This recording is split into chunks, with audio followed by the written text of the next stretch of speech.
bombastic side eye, criminal offensive side eye. Do you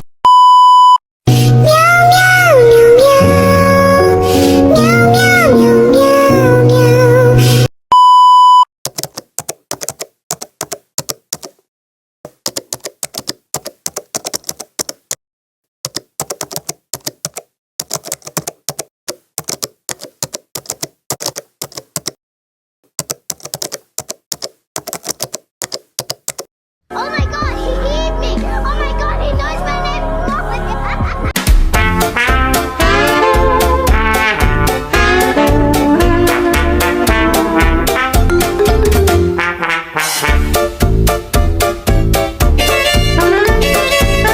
Assalamualaikum warahmatullahi wabarakatuh. Perkenalkan, nama saya Muhammad Armada dengan NPMB 1A 022255. Saya Anjur Sadi, NPMB 1A 022198. Saya Piki Fernando dengan NPMB 1A 02208. Saya Kreatif Kausi dengan NPMB 1A 022305. Saya Tria Ibrani dengan NPMB 1A 022309.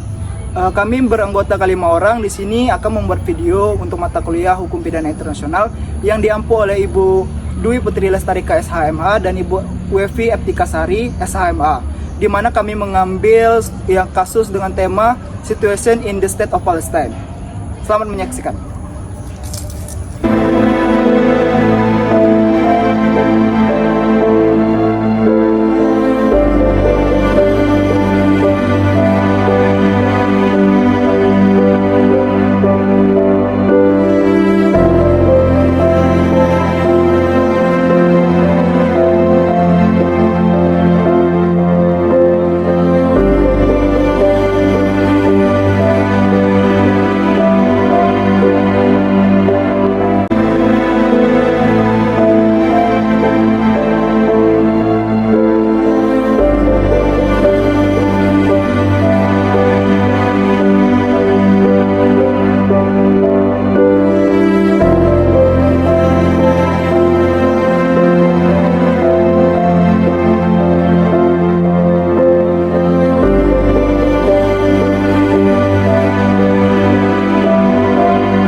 Untuk deskripsi kasusnya, pada 21 November 2024, Prettiar Chamber One Mahkamah Pidana Internasional atau ICC secara bulat menolak tantangan yang yurisdiksi yang diajukan oleh negara Israel dan langsung menerbitkan surat perintah penahanan terhadap Perdana Menteri Benjamin Netanyahu dan Menteri Pertahanan Yoav Gallant atas dugaan kejahatan perang dan kejahatan terhadap kemanusiaan di Gaza.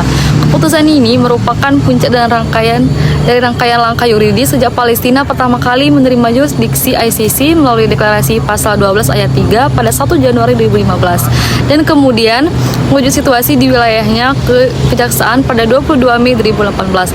ICC membuka penyelidikan resmi pada 3 Maret 2021 setelah menilai adanya indikasi alasan yang masuk akal untuk mempercayai bahwa kejahatan perang termasuk kelaparan sebagai metode peperangan serta pembunuhan dan penganiayaan sistematis terhadap warga sipil telah terjadi sejak 13 Juni 2014. Sebelum putusan pada 20 Mei 2024, Jaksa ICC Karim A. Khankaseh mengumumkan niatnya mengajukan permohonan surat perintah penahanan untuk kedua pejabat Israel tersebut, memicu Israel mengajukan keberatan resmi pada 20 September 2024 dengan alasan bahwa ICC tidak memiliki yurisdiksi karena Israel bukan pihak pada Sabta Roma.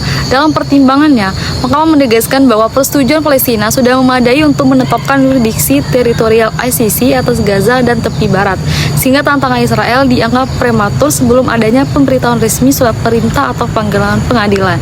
Dengan menemukan domain operasionalnya di wilayah Palestina, meski menghadapi penolakan dari negara non-pihak, ICC menandai pergeseran penting dalam penegakan hukum pidana internasional yang menekankan prinsip komplementaris dan universalitas tanpa pengecualian bagi pejabat tinggi negara manapun. Yaitu unsur-unsur pidana.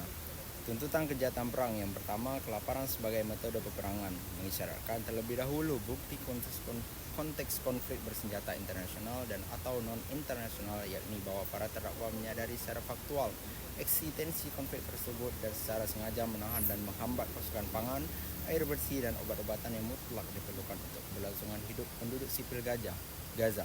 Elemen Actus Reus memerlukan bukti bahwa bahan-bahan tak tergantikan kehidupan termasuk bantuan kemanusiaan yang sah di bawah Konvensi Jenewa diperlakukan secara sewenang-wenang, misalnya saat penutupan total dan pembatasan lalu lintas pada pos perbatasan Rafah, Karim Zalom dan Ers sejak 8 Oktober 2023. Mens reanya mengharuskan dolu spesialis niat khusus untuk menjadikan kelaparan sebagai taktik militer, bukan sebagai akibat sampingan operasi tempur.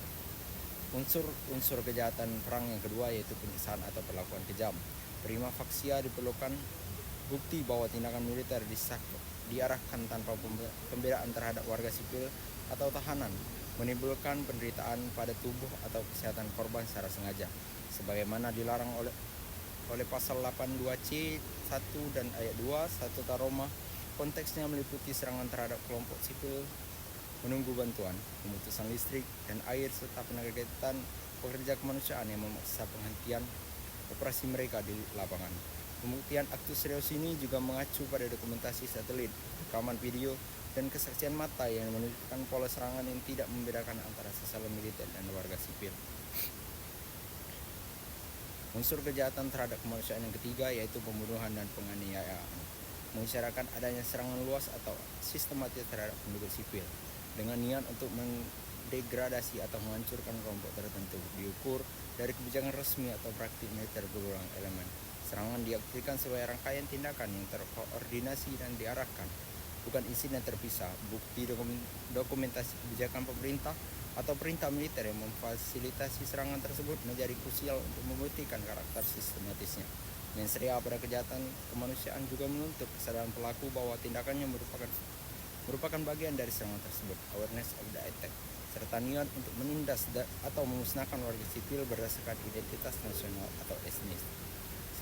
Selain itu, untuk membuktikan tanggung jawab komando, superior responsibility berdasarkan pasal 28 Statut Roma, jaksa harus memperlihatkan bahwa Netanyahu dan Gallard berada dalam posisi otoritas mengetahui atau seharusnya mengetahui potensi kejahatan anak buahnya, namun gagal mengambil langkah yang wajar untuk mencegah atau menghukum pelaku. Unsur ini memperluas lingkup pertanggungjawaban tidak hanya pada pelaku langsung, tetapi juga mereka yang merumuskan kebijakan atau memerintahkan operasi militer. Dolu spesialis untuk superior responsibility mengisyaratkan niat atau setidaknya sadar akan konsekuensi tindakannya dalam hierarki komando.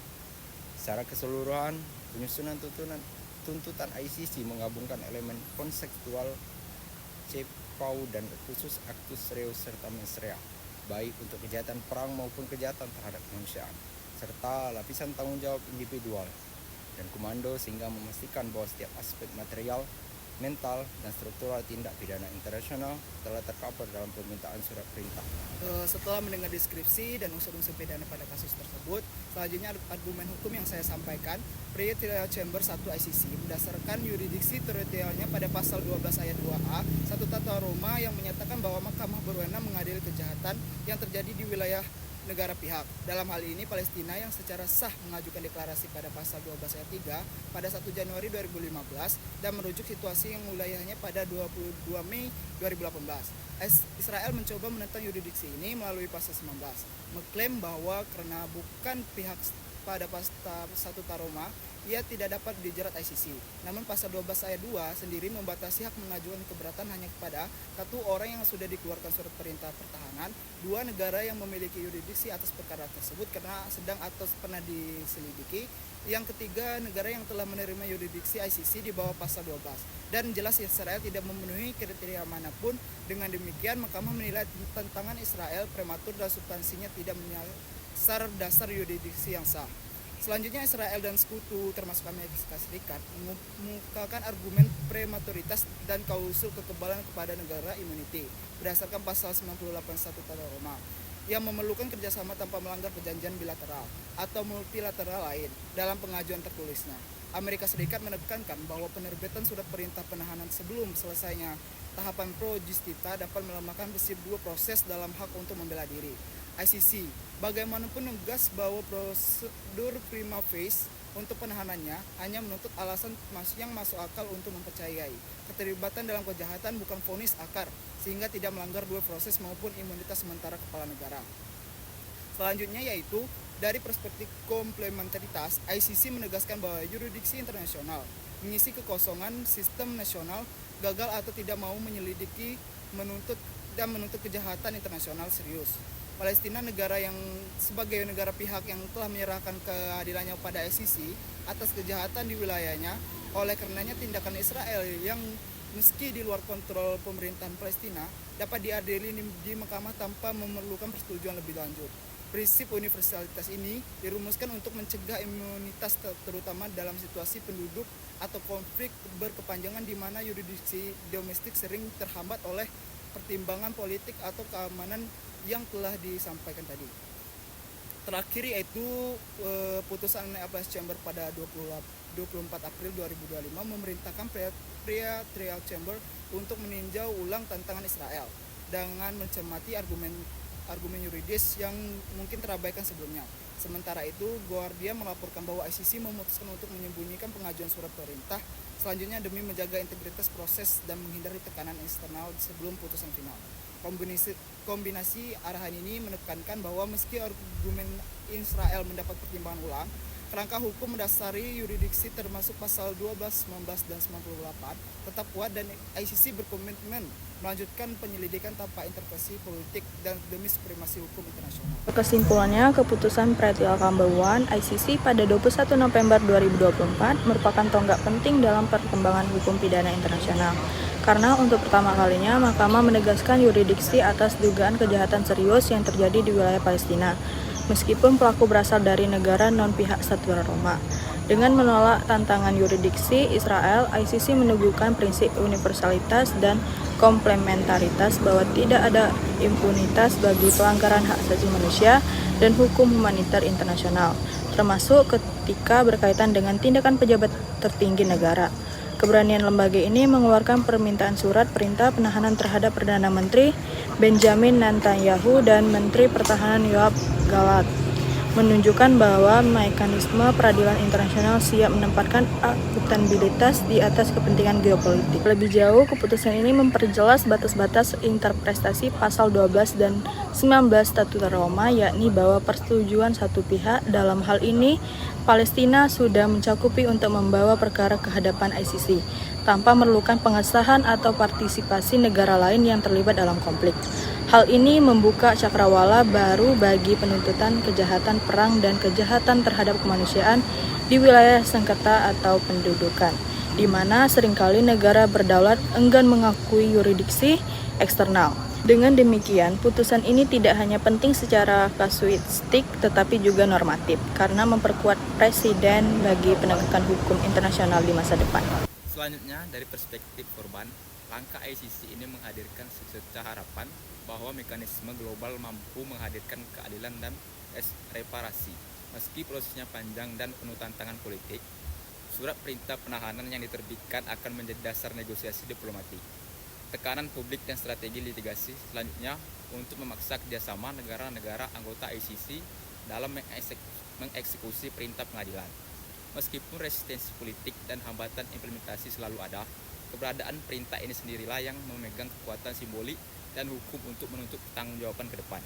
Pengembangan perkara ini akan menjadi barometer nyata efektivitas ICC dalam menghadapi intervensi politik dan yurisdiksi tumpang tindih, sekaligus menguji komitmen komunitas internasional termasuk Dewan Keamanan PBB dan negara-negara besar untuk mendukung supremasi hukum. Apabila ICC mampu melanjutkan tahap penyelidikan dan persidangan tanpa kompromi, maka presiden yang tercipta akan memperkuat deterrence efek terhadap potensi pelaku kejahatan internasional di konflik lain. Sebaliknya, jika implementasi surat perintah terkantung-kantung, hal ini akan mengingatkan kembali keterbatasan lembaga internasional dalam menegakkan putusannya. Dengan demikian, kasus ini akan terus menjadi studi penting bagi akademisi, praktisi hukum, dan membuat kebijakan dalam upaya memperkuat arsitektur peradilan internasional demi keadilan yang nyata bagi korban di seluruh dunia. Demikianlah video penjelasan yang telah kami buat. Kami akhiri. Wassalamualaikum warahmatullahi wabarakatuh. Bye-bye.